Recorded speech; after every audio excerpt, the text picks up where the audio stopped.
नमस्कार, राम राम। आप लोगों का स्वागत है एक बार फिर से। अभी देश में चुनावी माहौल शुरू हो चुका है। हर चुनावी माहौल के चलते अभी देश में जो राजनीतिक उठापटक और इसके किस्से, अलग अलग चुनाव के, अलग अलग वर्षों के चुनाव के किस्से और कहानियाँ सुनने को मिल रही हैं, पढ़ने को मिल रही हैं। और चुनावी माहौल में आप देख सकते हैं कि कांग्रेस के बहुत सारे नेता जो है छोड़ करके बीजेपी में जा रहे हैं, और इस बार बीजेपी के भी बहुत सारे जो सिटिंग सांसद हैं वो छोड़ कर करके कांग्रेस में भी जा रहे हैं। तो अभी दल का जो है दल बदल हो रहा है। और उसी बीच में जो है कि अखबारों के माध्यम से, चैनलों के माध्यम से या सोशल मीडिया के माध्यम से अलग अलग प्लेटफॉर्म पे जो है चुनावी किस्से जितने जब से देश आज़ाद हुआ है तब से उसको पढ़ने और सुनने को मिल रहा है। उसी एक किस्से को मैं आप लोगों से साझा करना चाह रहा हूँ कि स्वतंत्र भारत के जो मैं किस्सा सुनाने जा रहा हूँ। स्वतंत्र भारत के बाद जो चुनाव जितने हुए हैं उसमें से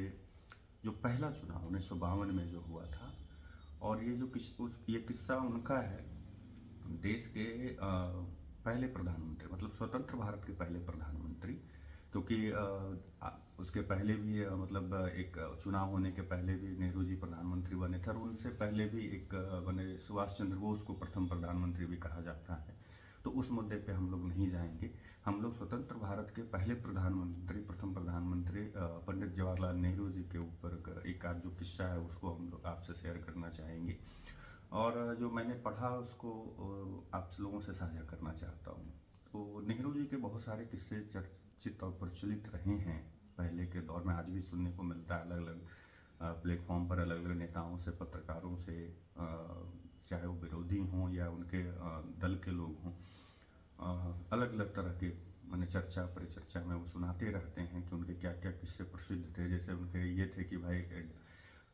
एडवीना से बहुत अच्छे मित्रवत संबंध उनके रहे, और मतलब कि जब कोई विदेशी आता था मेहमान तो उनको सपेरों को बुला कर करके वो दिखाते थे वगैरह वगैरह। और एक जो सबसे प्रसिद्ध उनके बारे में चर्चित ये भी था कि बहुत तुनक मिजाज थे, मतलब वो नाक पे गुस्से उनका रहते थे, ऐसा सुनने को मिलता है कि अपने मतलब जूनियर नेताओं को डांटना, अपने कलीग को डांटना या जो इस तरह के है वो किस्से भी आम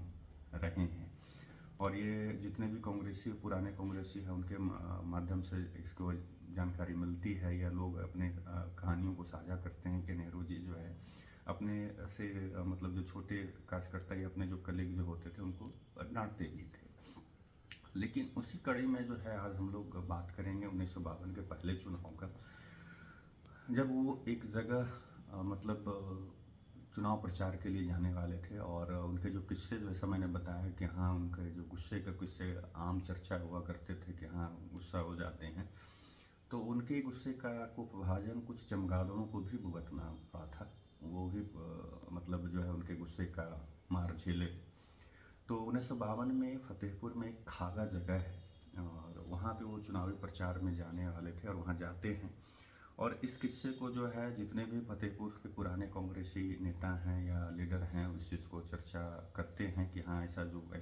एक वाक्य उन लोगों के सामने ये वाक्य हुआ था, तो उसको वो साझा करते हैं। और उस कहानी को फतेहपुर में आज भी चर्चे, पुराने कांग्रेसी आज भी चर्चे करते हैं और लोग उस चीज़ को जानते हैं, तो बड़ा आश्चर्य हो जाते हैं इस किस्से को सुन कर करके। तो उसी कड़ी में जब एक पूर्व विधायक और कांग्रेस के बड़े लीडर विधायक रहे कांग्रेसी नेता इंद्रजीत कोरी, जो कि बताते हैं कि 1952 का ये पहला चुनाव था देश में आज़ाद होने के बाद से। और पंडित जो चुनाव प्रचार करने के लिए खागा पहुँचे हैं, वहाँ पे पक्का तालाब करके एक जगह था जहाँ पे ये सभा होनी थी। और वो पक्का तालाब में जब जनसभा हुआ मैदान पर, एक वहाँ पे उस जनसभा के पक्का तालाब के आसपास इमली का पेड़, बहुत सारे इमली के पेड़ थे। और वहाँ पे उन इमली के पेड़ों पर क्या था ना कि बड़े बड़े चमगादड़ जो लटके रहते थे, चमगादड़ों का झुंड रहा करता था उन बड़े बड़े इमली के पेड़ों पर। तो जब वो वहाँ पे जब पहुँचे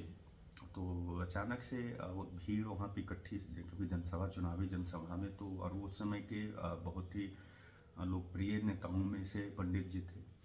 तो पंडित नेहरू के देखने के लिए लोग वहाँ पे भीड़ उमड़ पड़ी, और शायद उन भीड़ के कोलाहल से या भीड़ की जो वहाँ पे उपस्थिति थी उससे चमगादड़ शायद असहज हो गए और वो बहुत सारे आवाज़ वहाँ पे जो है वो चमगादड़ जो है अ, बहुत आवाज़ निकालने लगे, बहुत तेज़ आवाज़ निकालने लगे, जिससे कि वहाँ पे बहुत उसमें डिस्टर्ब मतलब होने लगा लोगों को भाषण देने में। और जितने भी जो खास करके छोटे नेता जो थे, मतलब पंडित जी के पहले जो जितने भी सारे नेता जो बोलने वाले थे वहाँ पे मंच पे, जब वो बोल रहे थे तो किसी तरह अपने भाषण को वो तो पूरा कर लेते हैं, किसी भी तरह का उतना जितना भी चमगादड़ तेज हल्ला मचा रहा था उससे उनको कोई फर्क नहीं पड़ता है, वो अपनी बात को रखते हैं और बिना बिना रुके बिना डिस्टर्ब हुए हुए। और उसके बाद जब आखिर में मतलब ये शोर जब बीच में चल रहा होता है, फिर अचानक से मतलब पंडित जी की बारी आती है कि मतलब वो अपना भाषण देंगे, आखिरी भाषण, क्योंकि जैसा होता आया है कि जब कोई भी इस तरह के किसी भी कार्यक्रम में तो जो मुख्य मेहमान होते हैं वो आखिरी में भाषण करते हैं। तो जब पंडित जी उठते हैं और भाषण देने के लिए और वो अपनी बात को रखते हैं कि भाइयों बहनों, आज मोदी जी के भाइयों और बहनों पर बहुत लोग इस चीज़ को बोलते हैं, लेकिन ये क्या है कि आम बोलचाल में भाषण में ये सब चलता है। तो पंडित जी भाइयों और बहनों बोलकर ज़रा देर के लिए रुके। वो इसलिए रुके क्योंकि चमगादड़ जो है बहुत तेज़ आवाज़ में ची ची ची बहुत तेज़ करना आवाज़ करने लगे, जिससे कि भाषण में व्यवधान उत्पन्न हो गया। और पंडित जी है, इससे क्या हो गया कि मतलब उनका मतलब गुस्सा जो है सातवें आसमान पर आ गया और उनका चेहरा एकदम तमतमाया, जैसा कि पूर्व विधायक इंद्रजीत कोरी कहते हैं, उनका चेहरा तमतमाया, लाल एकदम हो गया। और वो पेड़ की ओर, जिसमें चमगादड़ जिधर हल्ला कर रहे थे, उन इमली के पेड़ पर लटके हुए जो चमगादड़ थे उस पेड़ की ओर पंडित जी अपना दोनों हाथ जोड़ कर करके चमगादड़ों को बोलते हैं, प्लीज़ कीप साइलेंस। इतना बोलते हुए तो जब ये बात वो बोलते हैं तो जितने भी मंच पे मंचासीन कांग्रेसी थे वो तो स्तब्ध हो जाते हैं अचानक से इस चीज़ को देख कर करके, लेकिन जनता पूरा ठहाके मारने लगती है। और आगे वो जो कहते हैं कि प्लीज़ कीप साइलेंस, मैं बहुत दूर से अपनी बात कहने आया हूँ, मैं कह लूँ, मतलब ये वो चमगादड़ से कह रहे हैं कि प्लीज़ कीप साइलेंस, मैं अपनी बात बहुत दूर से कहने आया हूँ, मैं अपनी बात कह लूँ, फिर आप अपनी बातें कह लीजिएगा।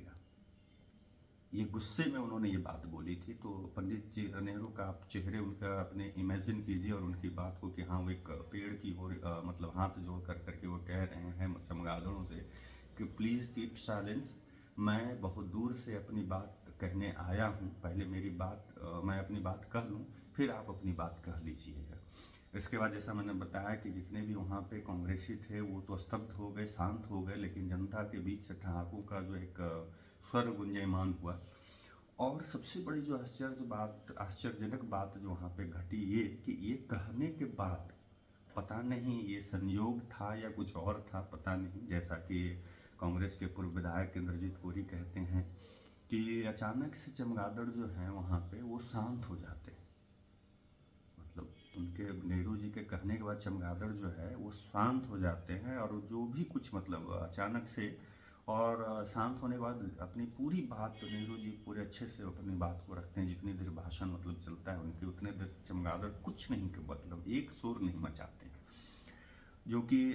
मतलब आज भी उस क्षेत्र में मतलब कि एक ओपी द्विवेदी हैं, उस क्षेत्र के बुजुर्ग हैं,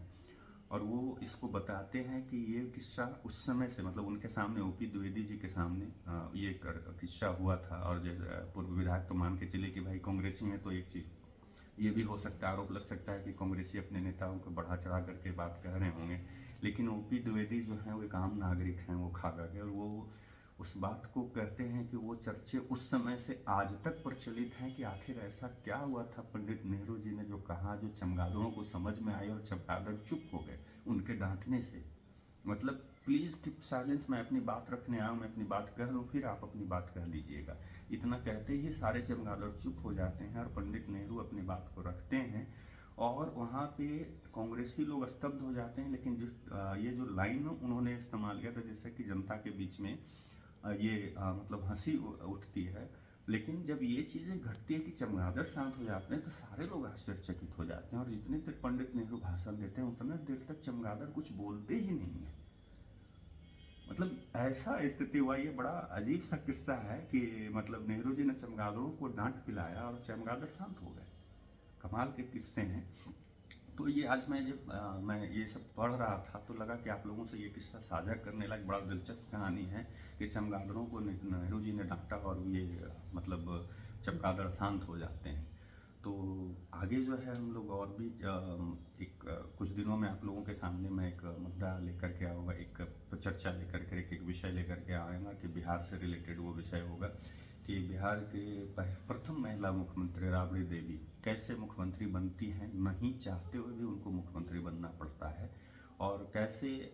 लालू यादव को